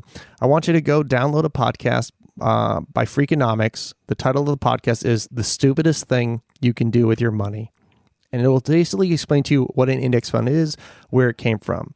And then just listen to that, use that as a primer to get going. And you have to look at investing as a long-range thing. This isn't a 5-year thing. This isn't a 10-year thing. This is a 20, 25, 30-year thing. But a little bit of your paycheck should always be going into paying yourself in the future. And when you do that, a great vehicle to do that is through an index fund, because it's easy, it's tax advantageous, and you're going to get the average of the stock market year after year. Yeah. 1 year, it might go down. You're going to lose money one of those years, but decade after decade, over the long term, you are going to make money, and it is going to be one of those things that you were super glad that you did. Thank you. Whoops. I gotta say, Thank you, Ron. I'm like a financial guy, and I completely agree with you. And the other thing Thanks, Monkey. well, you know, truth to power. The thing is, when you say it's a decades-long game, it's adjustable based on your risk profile and where you are in your life. And so the fact that you can basically sort of curate a sort of risk profile based on whether you're 20 and starting out in your life, or whether you're 45 and you got 15, 20 years left that are productive working years, that's all adjustable based on the mutual fund or index funds that you're attached to. And so the proportionality of your investment portfolio can be adjusted based on where you are in your life. So if you're a little more risk averse, as you should be, you're a little older, you got some kids, whatever, you can make very intelligent decisions that are automated based on, when you were born, who you are, what your preferences are. And so those kinds of things are sort of there for you to sort of check some boxes, and it's very sort of plug and play. That's right. And one of the future tips we're going to be talking about is the Total Bond Index Fund. which is what you can use to smooth out the ride. I to get to absolutely, retirement. I love that we're learning this on this podcast. It's fantastic. But I will say there's a counterpoint from the chat room from Demon Noir. He says, the stock market is filled with idiots using other people's money as collateral in what is basically a giant casino.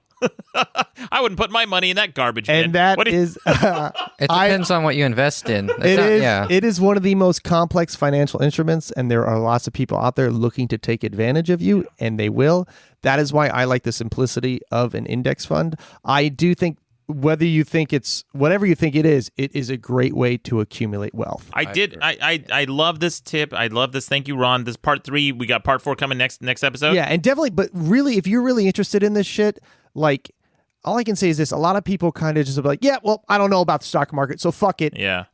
Take the hour, listen to that episode by the Freakonomics podcast, because when you learn this shit, it has a huge impact on your life. But and by the way, just another thing is you need to learn just long enough for you to invest the funds. Yeah. Then you can switch off and just get back to real living. It is insanely how little you need to know to figure this shit out. The whole point is it's passive. Right? Other smarter people or robots are essentially making adjustments for you in real time to sort of match your risk profile. And so it's not like you have to keep investing in this idea mentally. You do it one time, you sort of click a few boxes on a website, and then you go back and you party. Honestly, it's awesome. I feel like I enjoyed this now, so I like to read books on this.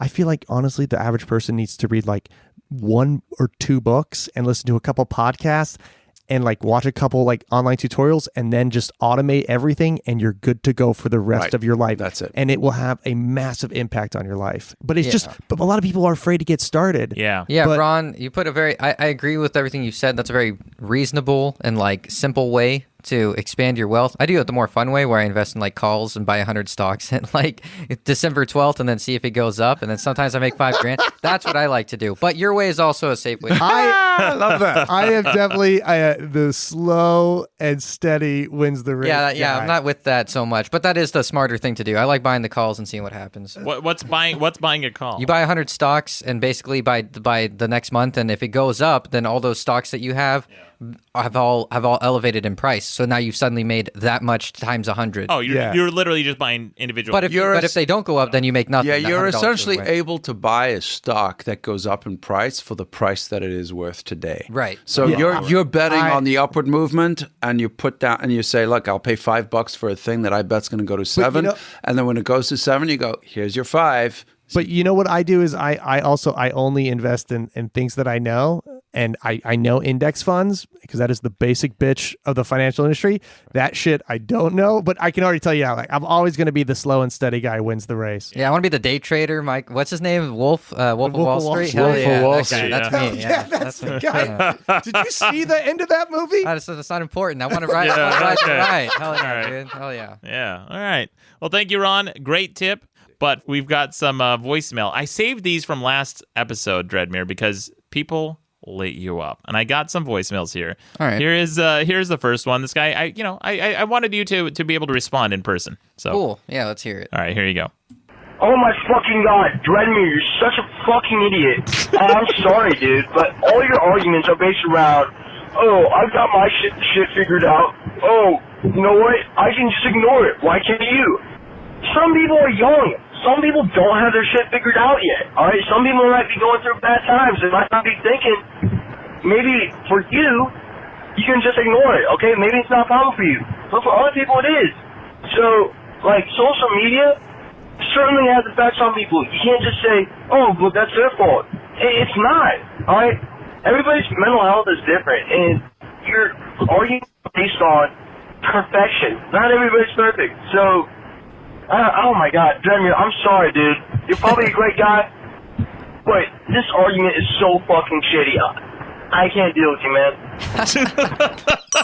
All right. Yeah. He made a caller can't even. Yeah. Wow. Oh, great. Yeah. What do Yeah. you have to say about that, Dreadmere? Yeah, Dreadmere, what do you have to say about that? Yeah. He's completely. I don't know what that means. Arguments based on perfection. That's a weird way to put it. It made it sound like, and correct me if I'm wrong, but last episode you made it sound like that depression was a choice. It is. Okay.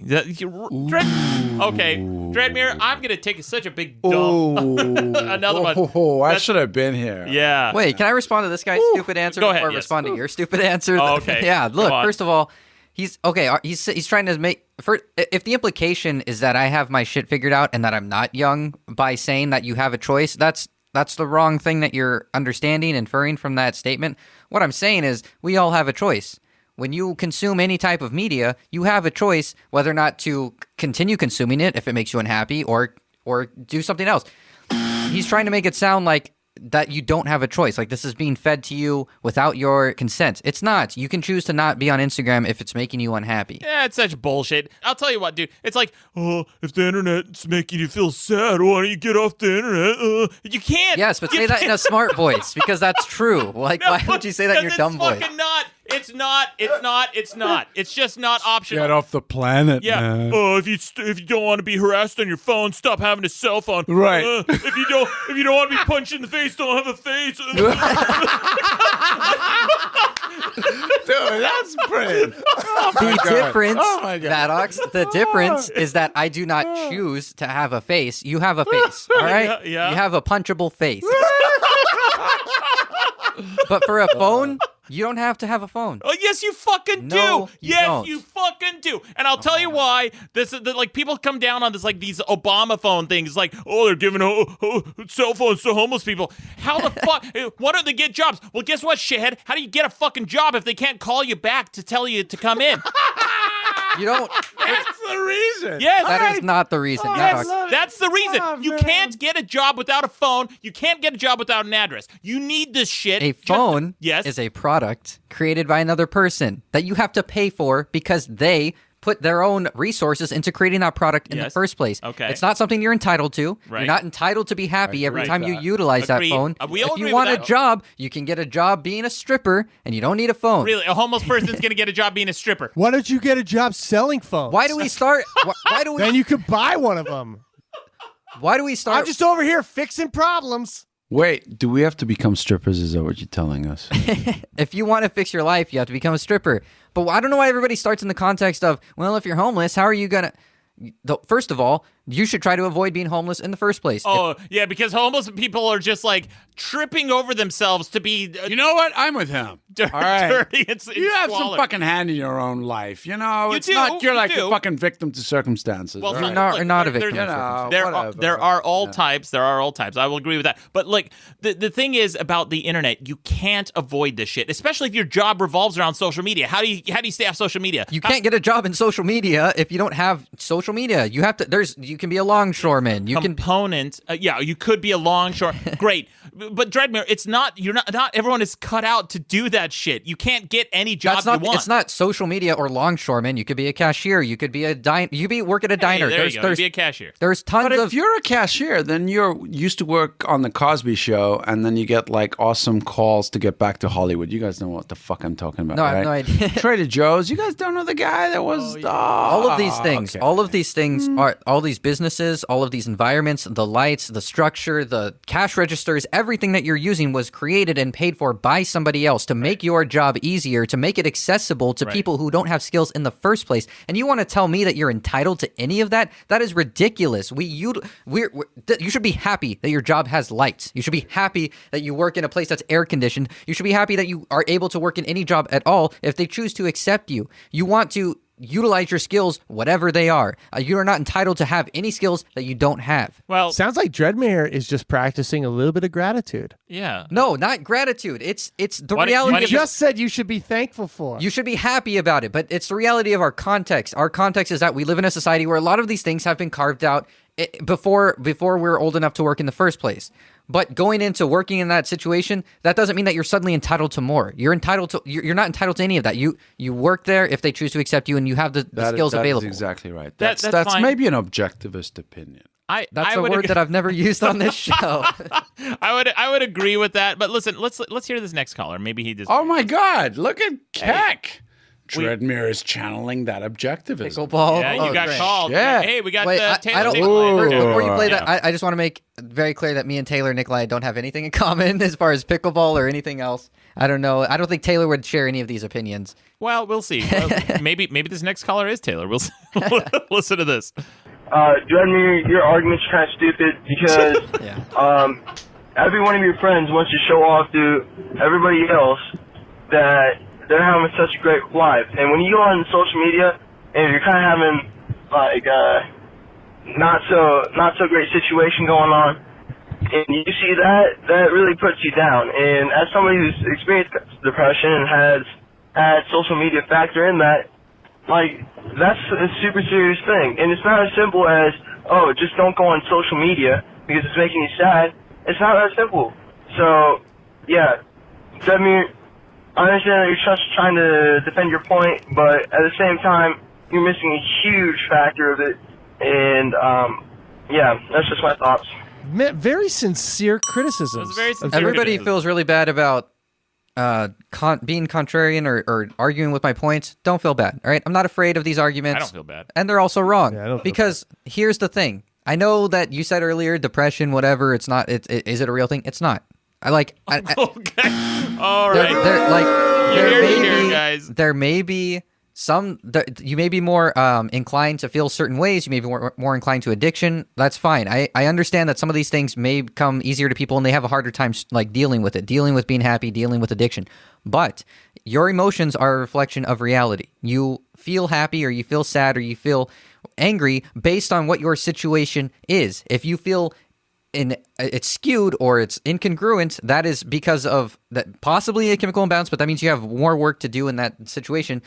But I mean, that's why people know this. This is why you drink or you do drugs, because you are blurring your perception of reality to not feel a certain way or to not accurately reflect the reality of your situation. So if your emotions are a reflection of reality, that means you need to change or dictate your reality, which you have you have the potential to do. Everybody can do that. You can totally, if I don't like this, if I'm going on Instagram, it's making me unhappy, I don't go on Instagram. That's how it works. Yeah, it's very simple. You know, if you don't like driving in traffic, don't have a car. It's just very simple. You know, just don't have a computer. If you don't like going on the internet, if someone's gonna, bug you on the internet, if you see something you don't like look, I get the argument. This is not like the 90s when you hear something you don't like on the radio or you see something you don't like on the TV, you change the channel. This is not something that is recreational. This is a tool that we use for work, for getting our taxes done, for getting our health care, for paying our bills. This is not an option anymore. It's not a utility. It's getting there. It's not getting there. This is something getting that people are paying. People created this and paid for it, and it makes it easier for us to communicate. That doesn't suddenly mean that we're entitled to it. What do you think is a utility? I don't think anything is a utility. Well, you're objectively wrong. That's ridiculous. The fact that somebody thinks that any kind of resource suddenly belongs to everybody is ridiculous. It's a resource. Well, hold on. Okay.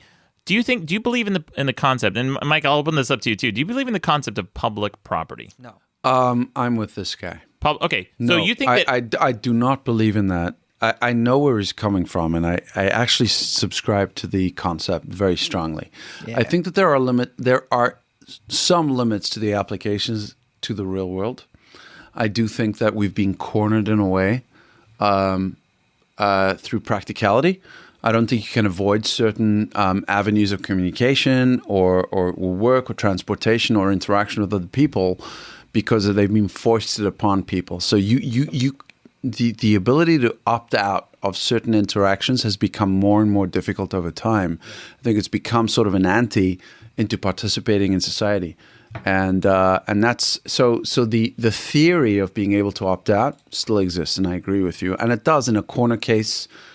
It is able to be executed upon, but I think in the mainstream it's kind of hard to sort of go, you know what, I don't like this, I don't like that, I don't like this. By the time you eliminate all these check boxes, you're basically like a hermit living in the forest, and you're left alone because everybody else is affected by those things, and so you're more and more excluded and more polarized, and so I think in a practical sense, it's very difficult to execute on the theory, although I do agree with you in principle, if that makes sense. I mean, it should be the same though. Like I understand that in our context, like electricity and water are not They are public utilities, and it's not like we can. It's not the way it should be. But everyone should get their own water. Yeah. Yeah. Yeah. Yeah. Absolutely. You have fucking water. Go to the fucking river. Get it with your pails. Well, get no, I mean, water. We understand. There's rain. There's rain. But that's not the alternative. We understand that we can trade, and there is business, and there is somebody who is going to collect a lot of water and want to sell it because they're going to benefit from that, and then we can buy the water from them. I don't understand why it needs to suddenly belong to everybody. That doesn't make any sense. Yeah. No, I'm with him. I'm with him on that point. I think where the only fracture is the slight sort of difference between theory and practice, and I know that dichotomy is sort of in itself sort of debatable, but there's a lot of choice that people don't realize they have and that they don't exercise, and so they play victim into sort of this, this tide that's sort of sweeping everybody up. I think at the core of most of Dreadmere's argument, the core of who he is as a person, is actually very empowering and actually very inspiring, because what he's saying is actually that you have control over your life. Sure. That being said, a lot of the other shit he says, I don't know, man. Like, it's just like, it's a little, I get where you're going from, and I do agree with some of it, but yeah.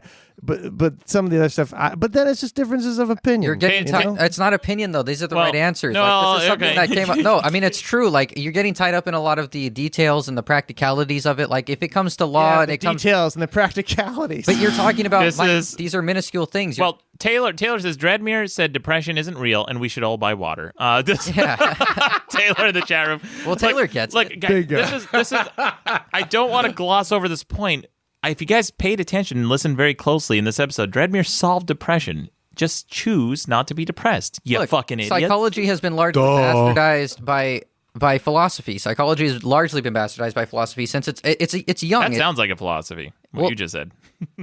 That doesn't mean philosophy is bad in general. A bad philosophy can bastardize certain areas of science, which has happened, and psychology is a result of that. A lot of psychology is based on compartmentalizing and trying to say that your id and your ego and all these stupid, trying to separate things like what you want and who you are and what's good and what's moral and what is real, all these stupid things that do come from downstream from philosophy that they've applied to psychology incorrectly. Well, so I wouldn't take anything that comes from like a lot of things from psychology I don't take seriously. Yeah, I mean, look, there's definitely an argument to be made for involving too much philosophy into science, which I don't know if philosophy has a place in science. No, science should come downstream from philosophy. So you should start with philosophy. I disagree. Philosophy should not drive science. Science should be objective. So philosophy is objective. Is not objective. No, it's not. No, wait. That's the definition of correction. It can be. It can be. It can be, because there's a lot of screwed up philosophies that are not objective and that are based. I mean, come on. New York's the fucking worst. Fuck yeah, man. Let's get back to basics. Philosophy. Well, speaking of philosophy, I suggested that political labels, getting rid of them, would solve our politics. Well, here's a voicemail about that. Listen to this. I'm calling again, Maddox. Called like 5 minutes ago saying fuck you.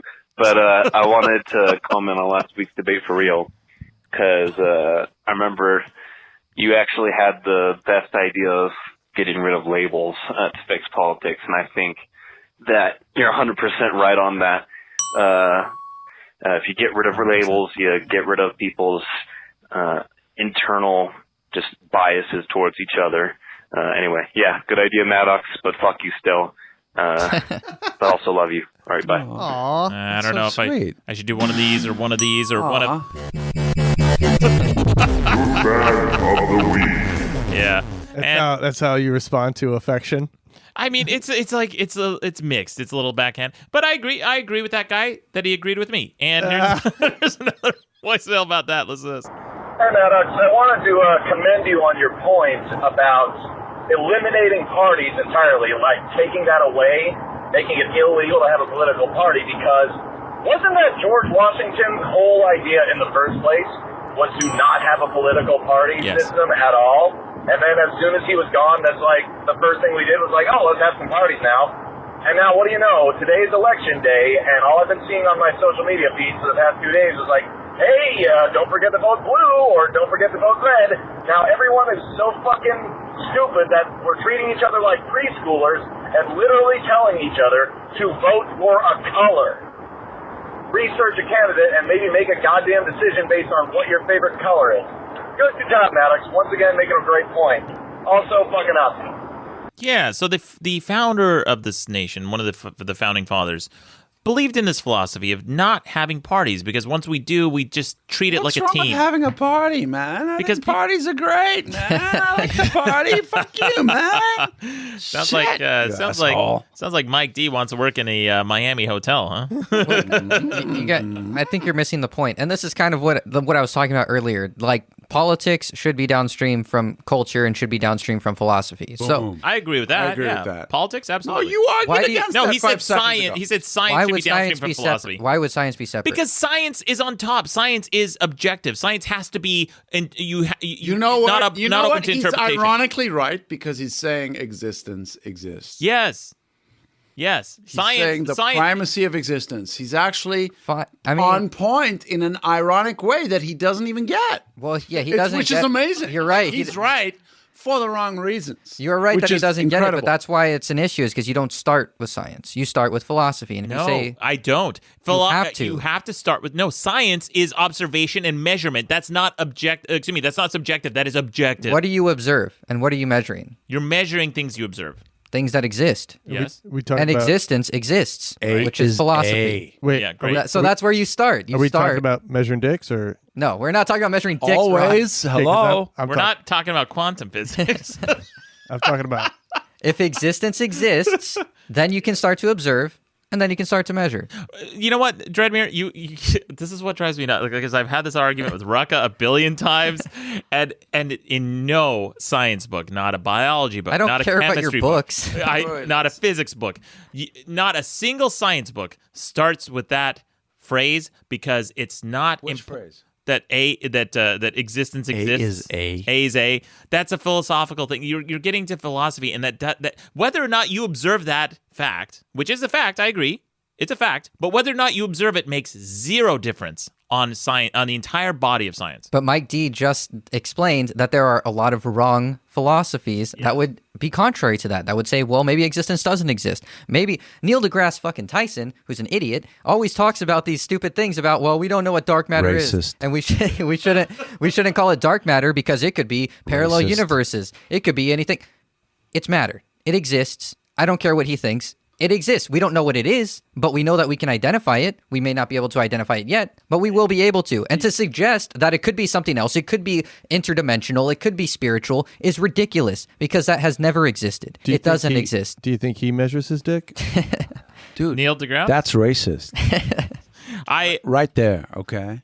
I mean, Well, speaking of measuring things that exist or don't exist, I talked about going to Area 51 when I was in high school, and I did see a black helicopter up there, and I love these voicemails. Racist. I'm sorry, African American helicopter. That's worse. That's even worse. oh, you know the ethnicity of that helicopter? It's an American helicopter. Sorry, it was Right? so it was. Was it a male helicopter? Let me guess, okay? It's 2018. I Part can't of the say anything. patriarchy? Okay. Anyway, I saw a black helicopter, and Great. Jeez. I saw a helicopter that identified as being black. yeah, there was a helicopter that identified as being black. How big was its dick? Yeah, Okay, I beat you to the How big punch. were the Fine. blades? Come on, Okay. Dreadmere, grow up. Yeah. Come on. So someone in the chat room says, "Don't gender the helicopter." So I love these voicemails. Every now and then we'll get somebody who's actually very knowledgeable about this, and we got a caller talking about this. Listen to this. Hey, Maddox. Military aviation guy here. Just letting you know about that black helicopter you saw. Rational explanation is it was most likely a UH-60 Blackhawk. They're all like a dark gray that looks black. Not a big deal. They were probably just flying it around for an exercise. They do that shit all the time. And you're in LA, which is near Fort Irwin.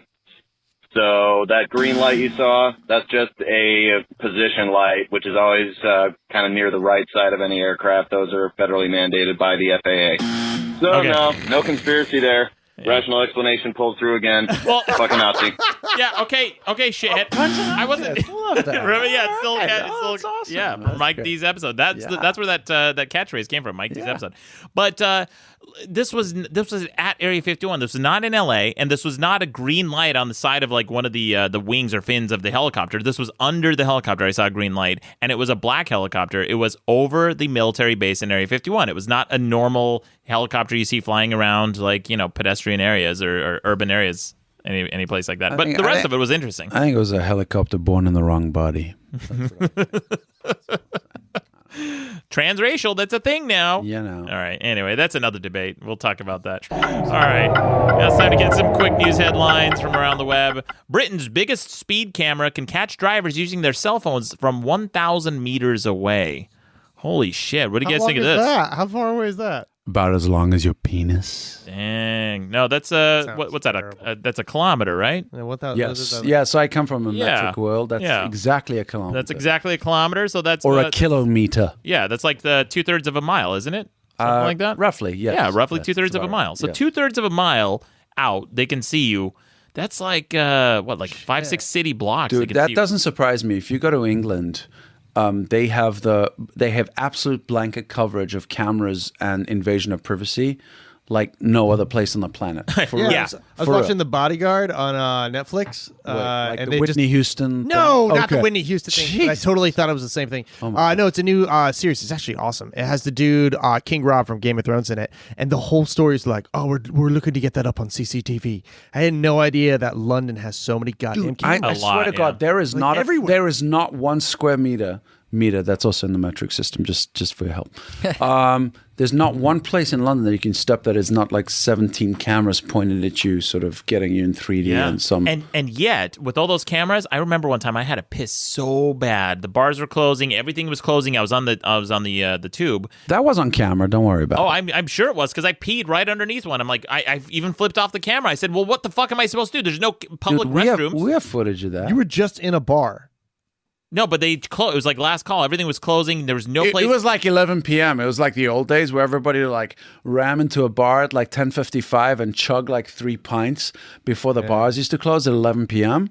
I'll Right? tell That you was what. you. You know what? I actually do like the way the English get drunk. Right after work, in bed by midnight. Dude, I don't there's know. nothing else to do. I like it. There is nothing else to do. I lived in London for a while. There's nothing else to do. I love London, but there's literally nothing else to do. Hey, you It's play raining cards, eat Indian food. while you're drinking. It's brilliant.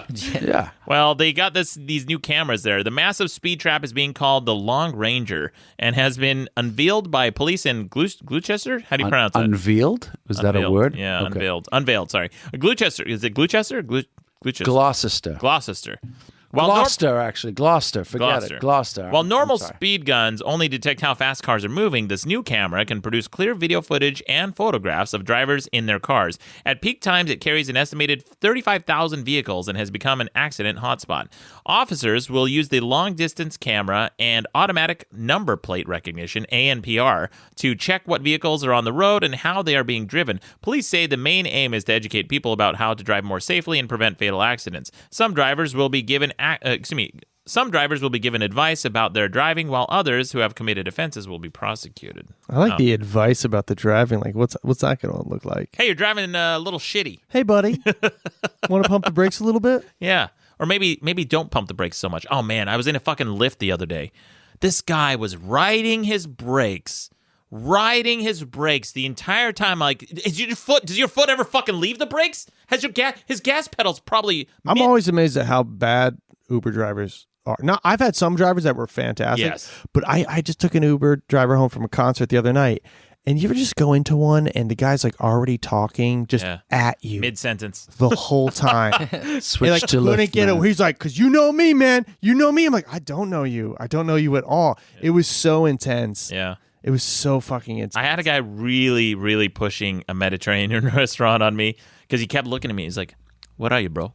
I'm like, yeah, "What do you mean? I'm just tired. Can you take me home?" He goes, it's like, "No. I mean, what are you? What are you?" I'm like, "Armenian." He goes, "Yeah, but what else?" I'm like, I don't know, man. What are you getting at? And he goes, "Well, it's a Mediterranean place you should go to. They have good falafel." I'm like, "Okay." Have you ever traveled to like Asia Yes. Where every guy you get into like a tuk-tuk with or a little whatever has got a sister and a cousin, whatever, and you want to just go straight from wherever to your hotel, and there's like 17 stops in between where they get like a little cut of everything. A little commission for bringing in. Oh my God! Oh, I've got a cousin who's a jeweler and an auntie who's like makes clothes and whatever, right? That's it. I went to Dubai and there was one of those stops. Like I went to this like tour thing where they take you to the desert and you go dune bashing with Jeeps. It's fantastic. But they take you to all these like little places where they get cuts, right? They take you to this convenience store. And I don't remember if I told this story on this podcast, but this guy, in Dubai, they are not shy about making terrorist jokes. So I walk into this place and the guy's like, "Hey, you, my friend. Why don't you wear this turban?" I'm like, "No, I'm good." He goes, "Come on, put on the turban." I'm like, I don't want to. And he just puts it on. He goes, "Put it on. It looks good on you." And I put it on. I'm like, "Yeah, it looks pretty good." And so he goes, "You know what, my friend?" I said, "What?" He goes, "You look like Osama bin Laden's cousin." I said, "What?" He goes, "You know Osama bin Laden. Ta ta ta ta ta ta." Jesus Christ. And I'm like, "Yeah, I know what you said, idiot. Why are you making this? You think this is going to make you a sale?" These guys would do anything to hide your bald spot, man. That's kind of crazy. Shit. Yeah, well, anyway. So I bought the turban. There's another story. Facebook removed over 1.5 billion fake accounts in the last 6 months. 1.5 billion accounts. Dude, weren't they at 1.5 billion like a year ago? Yeah, well, I shit you not. And this gets crazier, too. It says here... No, by the way, that's a bullshit headline. No, it's real. This is from, I think it's from Yahoo News. It says, there's a lot to unpack here, but at a high level, Facebook says it removed over 1.5 billion fake accounts from April through September, up from 1.3 billion accounts it removed in the previous 6 months. So that's 2.8 billion accounts that they've removed in the last 6 months.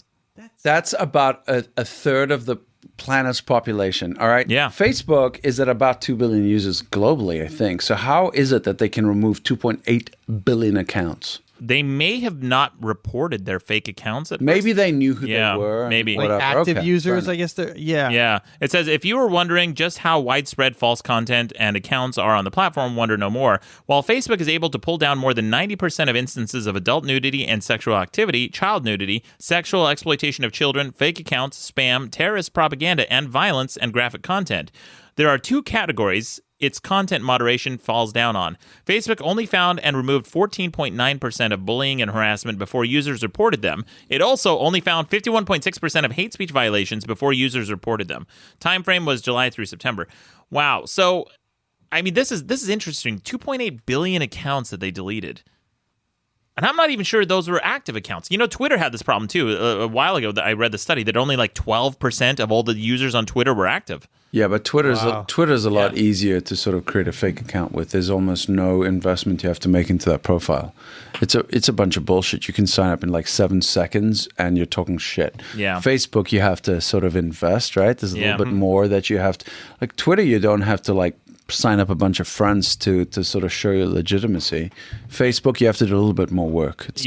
And well, anyway, that 2.8 billion accounts here. That's insane. And I think Donald Trump was actually complaining about this about a month ago because Twitter did a purge like this too, and they removed something like 12% of their inactive accounts. And Donald Trump noticed a precipitous drop in his likes on his tweets. Yeah, that sucks because I took out Alex Jones, which blows. Come on, go Alex Jones. Well, I mourn that every day. Dreadmere, you're smiling there. Nobody knows who the hell Alex Jones is on your show anyway, right? Alex, no, I think at this point Alex Jones is pretty ubiquitous. I think everyone knows people who he is, know. Yeah. Okay. Yeah. Right.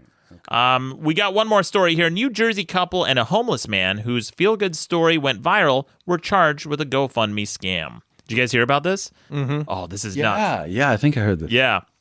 So a feel-good story for the ages, a homeless military veteran's random act of kindness and a New Jersey couple's intent on helping him get back on his feet during the holidays that inspired people to donate more than $400,000 in an online fundraiser when it went viral last fall. Kofina said that less than an hour before the couple's online campaign went live, McClure texted a friend to say that the story of Bobbitt assisting her was fake. So I guess what happened is this homeless guy, the story is this homeless guy came up to this lady who was out on her luck. She just ran out of gas on the side of the freeway, and he came up to her with his last $20 bill and bought her some gas so she could get home. So she just started a Kickstarter to help him out. Right. Because this was outside of a casino that the husband and wife used to go to, and they used to see this guy out there. Yeah, was that what it was? And so they started this thing, and it got like $400,000. $400,000. And then they gave the guy like a little bit of money. Yeah, like $75,000. They were supposed to split it. Yeah. And then he came and was like, he sued them for all the money. Yes. But then it came out, they're like, well, the whole story's fucking fake. Yeah. And now the GoFundMe is refunding everybody's money. But now they're not sure if they're going to give the guy money because the guy is still down on his luck. Wait. Hold on. Which part was fake? He never gave the $20 to the woman. That was the entire thing. The entire thing was fake. Yeah. The entire fucking thing was But made up. All it went- three of them were in on it. But it went viral. Get out. Is that Yeah, a fact? that's the fact. That's what happened. The three of them were in on it? Yes. And then the husband and wife spent all the money, mostly all the money on like handbags Gambling. and Guys, phones, gambling. my last little shred of faith in humanity Yeah. just went. Like, I'm a cynic, Yeah. but like that, for real, like a homeless guy and two other people like got into this thing. Yep.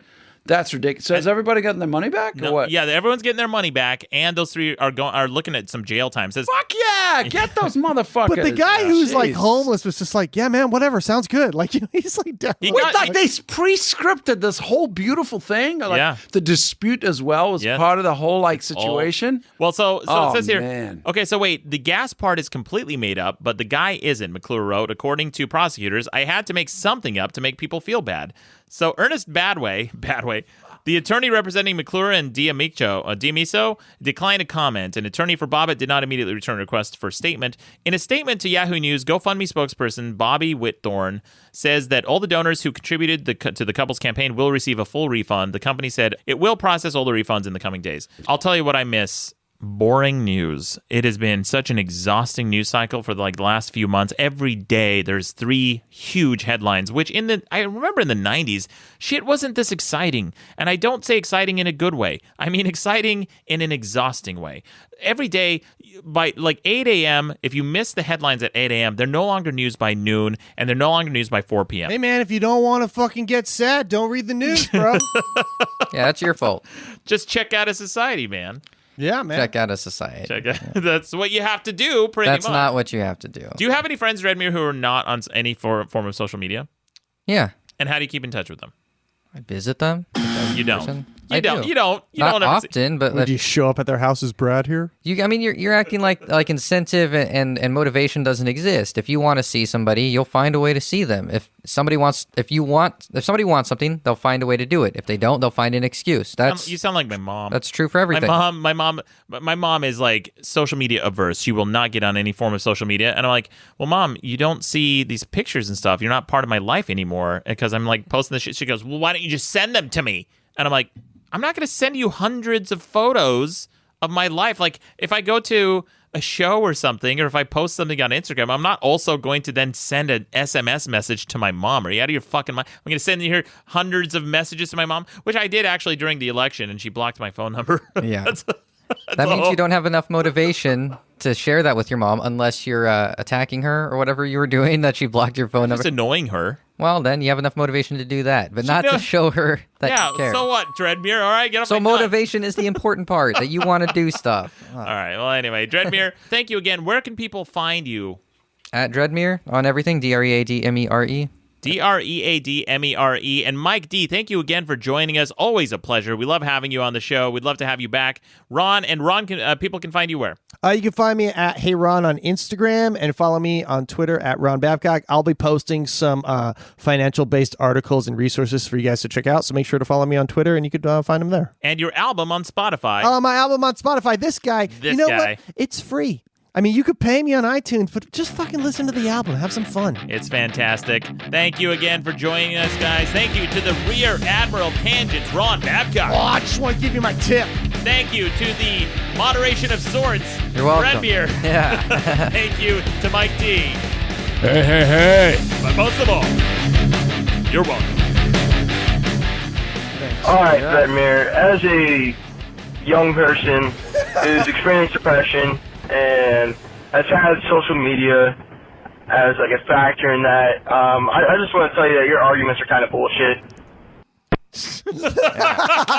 I like that. That was better than his first one Yeah. because it was shorter. So the amount of time he was being wrong was shorter. He was fired up. Hey there.